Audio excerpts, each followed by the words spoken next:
Oh, I can't stand it. Every time I see Sherry's face, I feel sick. Oh dear, that's terrible. Sherry, please pack your things and leave. What if something happens to Betty's child because of you? I couldn't help but sigh at the malicious grins on mother-in-law and sister-in-law's faces. Feeling all my efforts had been in vain, I replied weakly, "All right, I'll leave." My name is Sherry. I live with my husband, Alan, in his family home. His father passed away, and since his mother has mobility issues, I knew we'd been living with her when we decided to get married. Before Alan and I got married, his mother was genuinely kind. She was always calm, smiling, and whenever I helped her, she'd always say, "Thank you." I thought living with such a mother-in-law would be manageable. That was the biggest mistake of my life. Once Alan and I got married and started living together, her true colors began to show. First, she stopped thanking me for anything I did. I wasn't doing chores just to hear her gratitude, so I didn't mind at first. But gradually, instead of thanks, she began to complain. "You're so slow. Alan will be home soon, and you haven't cleaned the bath or finished dinner. What's going on?" "Well, I'm sorry, but Alan just happened to come home early today. I've been doing the chores as usual."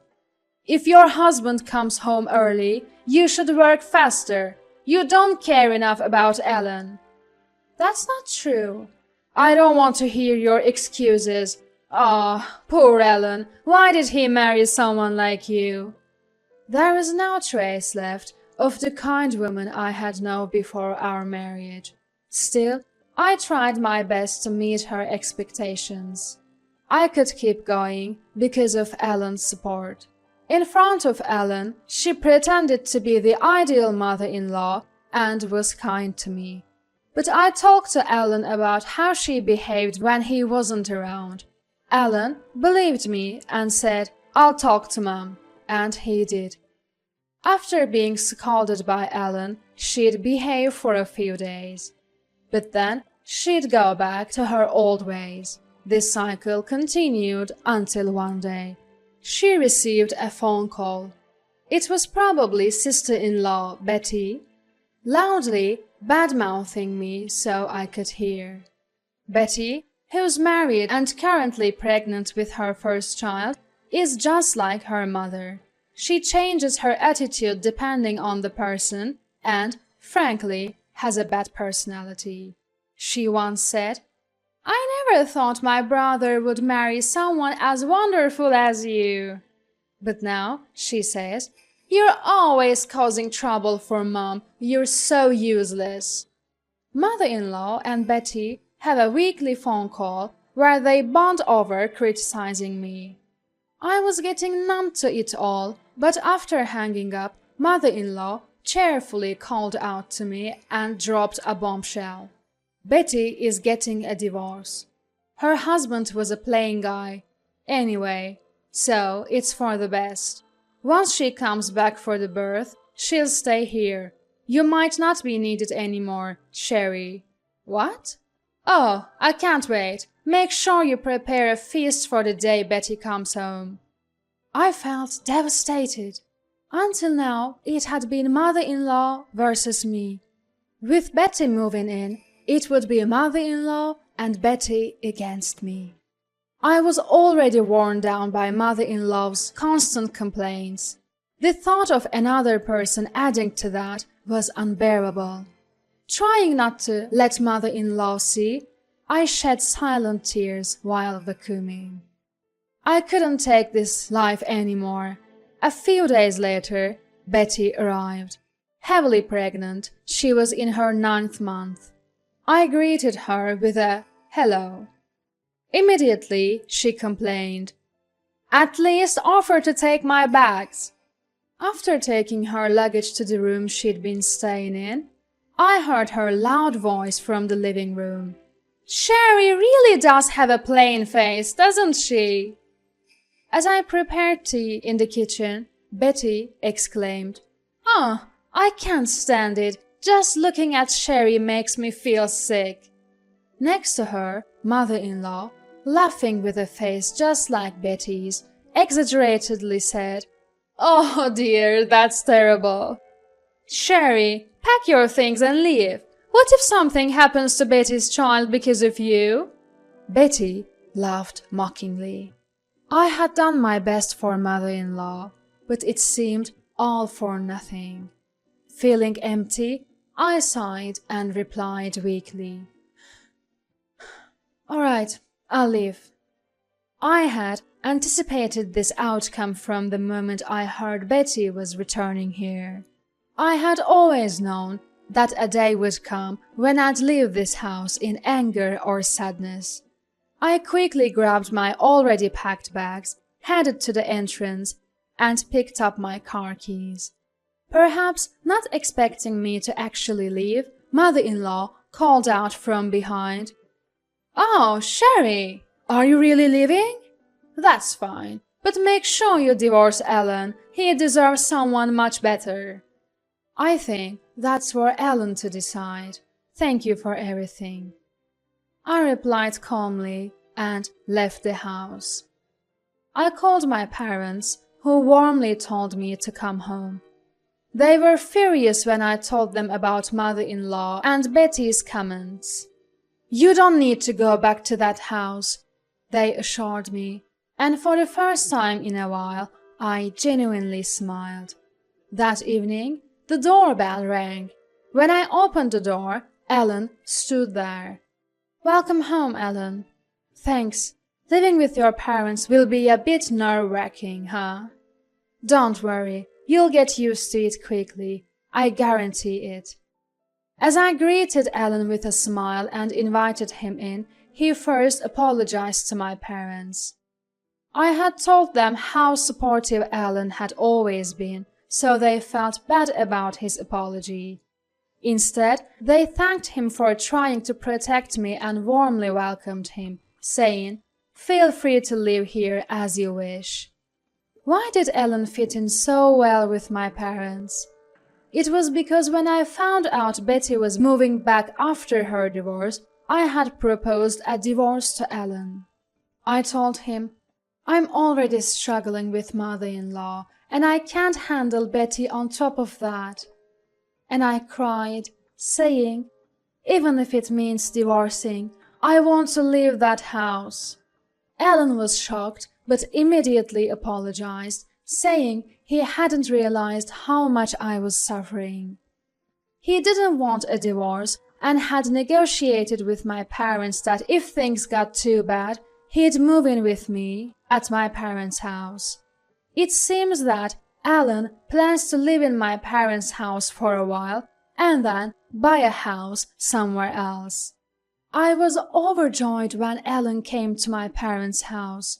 I was happy that he chose me over mother-in-law and Betty. My mother prepared a feast to celebrate our arrival. As we enjoyed our meal and relaxed, my phone rang. It was mother-in-law. When I answered with a simple "hello," I heard her panicked voice. "Sherry, Alan hasn't come home yet. It's already late. Do you know where he is? I've tried calling him, but he's not answering. I'm worried something's happened." "Oh, Alan's right here. It seems he's blocked your number." As I spoke to Alan beside me, I heard mother-in-law's confused voice on the other end. Alan casually said, "Yeah, I've blocked your number." I relayed this to mother-in-law. "What do you mean? Is Alan with you?" "Yes, we're married after all." "Why, send Alan back immediately. Didn't you say you'd divorce him?" "Alan doesn't want a divorce, and neither do I. This is a matter between a husband and wife, not something for mother-in-law to dictate." I responded calmly, and suddenly mother-in-law burst into tears. "Why? Why?" she sobbed. Betty, seemingly unable to watch mother-in-law any longer, took the phone and said, So you've stolen my brother! You're the worst! I haven't stolen anyone. Ellen and I are married. You might have a plain face, but you're so audacious. One day my brother will see the truth, and you'll regret it. Suddenly, the call ended, so I filled Ellen in on the conversation. Both of us, in disbelief, blocked mother-in-law's number. I also got Betty's number from Ellen and blocked it. With ties severed from mother-in-law and Betty, Ellen and I began searching for a new home. After visiting various properties, we found our dream home and decided to move out of my parents' house. We expressed our gratitude to my parents, who had let us stay for several months.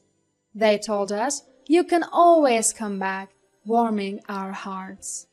One day, after settling into our new home and enjoying peaceful days, I received a call from an unfamiliar number.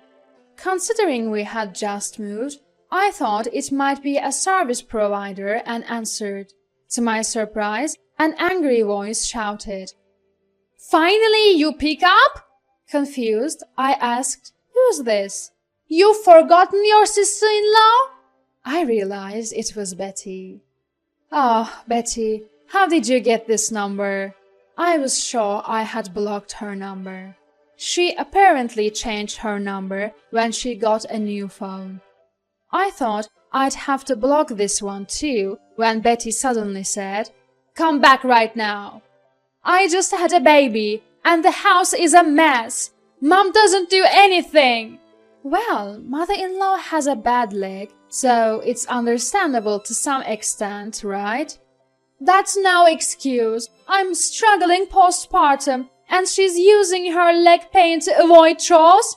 From Betty's words, it was clear she and mother-in-law weren't getting along.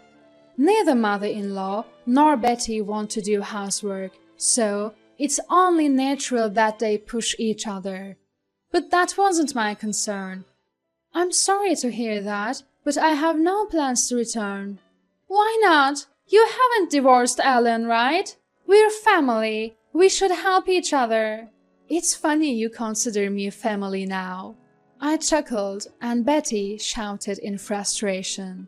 But I wasn't fazed. I wouldn't have to see her face again. "When you see me, you feel sick because of my plain face. I'm truly sorry. If I came back to help, you'd just feel worse. Mother-in-law also didn't want to live with me. It's okay if you don't consider me family." "I might not have lived with you, but I never badmouthed you like Mom did." "I know you and mother-in-law would talk about me on the phone. Mother-in-law would purposely put it on speaker so I could hear. I know everything you said about me." I had heard all their phone conversations where they'd gossip about me. Betty seemed to be searching for an excuse. But I told her I wasn't coming back and hung up. I immediately blocked Betty's new number and resumed tidying up. That evening, a tired-looking Ellen came home and said, "Betty called me today. She changed her number." It seems Betty had called Ellen in tears. The relationship between mother-in-law and Betty was at its worst, with constant fights whenever they met. They argued over household chores, even throwing objects at each other. When Ellen, concerned about the newborn, asked about the child, Betty broke down crying. Shockingly, Betty's child had been taken away by her ex-husband. He had pleaded with Betty, saying he desperately wanted to see the child. In response, Betty had retorted, "What do you want seeing the child for? You're just a nuisance."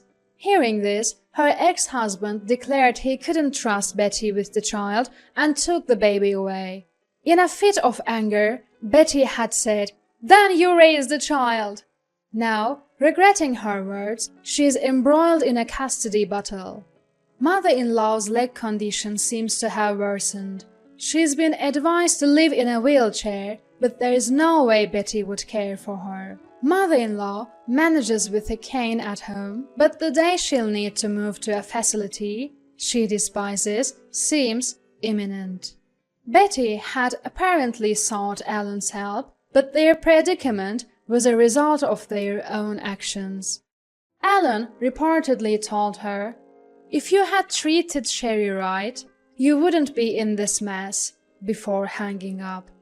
Of course, he then blocked her number. No matter how unreasonable they are, they're still family to Alan.